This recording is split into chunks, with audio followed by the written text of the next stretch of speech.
Part of the problem, and this, by the way, goes back to the 1980s with Microsoft, is Bill Gates found out that it was very difficult to manufacture a way to navigate through the patent universe, saying that it's Microsoft holding the patents.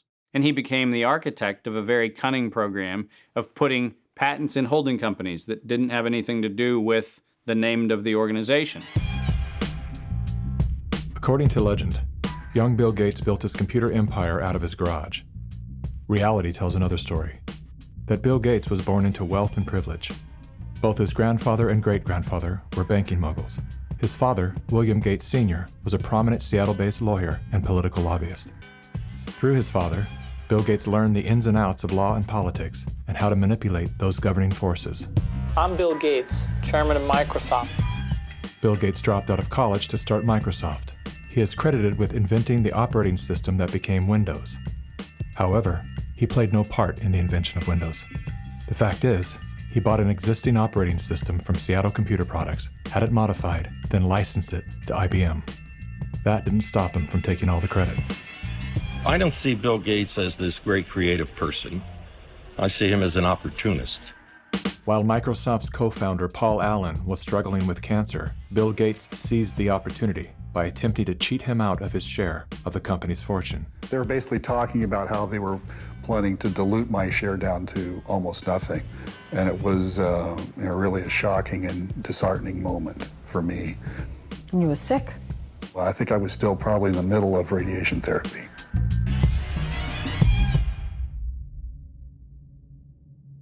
Gates' business strategies came under fire in 1998 when the United States Department of Justice sued Microsoft for antitrust violations. This is tape 3 of the videotape deposition of Bill Gates on September. During the 18-month trial, Gates gave hours of videotape testimony.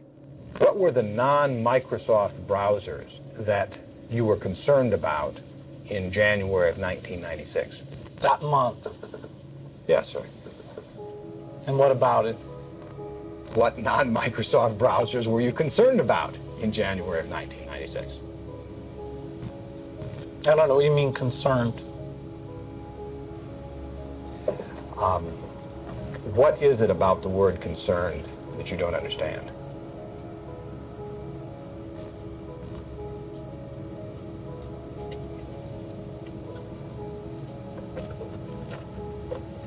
I'm not sure what you mean by it. The Justice Department has charged Microsoft with engaging in anti-competitive and exclusionary practices designed to maintain its monopoly in personal computer operating systems. In a move to overshadow the negative press, Gates invested $100 million to set up the Bill and Melinda Gates Foundation.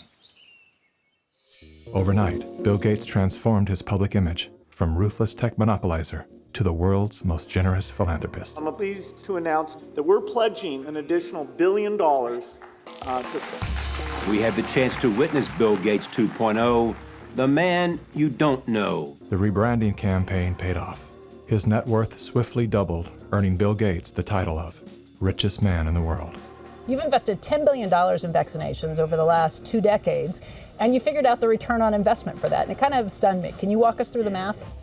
In a Wall Street essay, Bill Gates declared vaccines the best investment I've ever made. There's been over a 20-to-1 return. So if you just look at the economic benefits, that's a pretty strong number compared to anything else. The Gates Foundation expanded rapidly into a massive, vertically integrated, multinational corporation, controlling every step in a supply chain that reaches from its Seattle-based boardrooms to the villages of Africa and Asia. Is the world's largest private philanthropy causing harm? The Bill and Melinda Gates Foundation has made millions of dollars each year from companies blamed for many of the same social and health problems the foundation seeks to address. The Gates Foundation has investments in 69 of the worst polluting companies in the U.S. and Canada. Other companies in the foundation's portfolio have been accused of transgressions, including forcing thousands of people to lose their homes, supporting child labor, defrauding and neglecting patients in need of medical care. The Gates Foundation has not provided details. William H. Gates III and Melinda French Gates. As a top donor to both the WHO and the CDC, no one man has more power than Bill Gates to influence and control the health and medical freedom of all people. Normalcy only returns when we've largely vaccinated the entire global population. This will be the new normal until a vaccine is developed. Until we find a vaccine, going back to normal means putting lives at risk. We need to produce it and to deploy it in every single corner of the world. Full vaccination of our children and pregnant women. Development of new vaccines, therapeutics and diagnostics. Before effective vaccines and therapeutics are developed.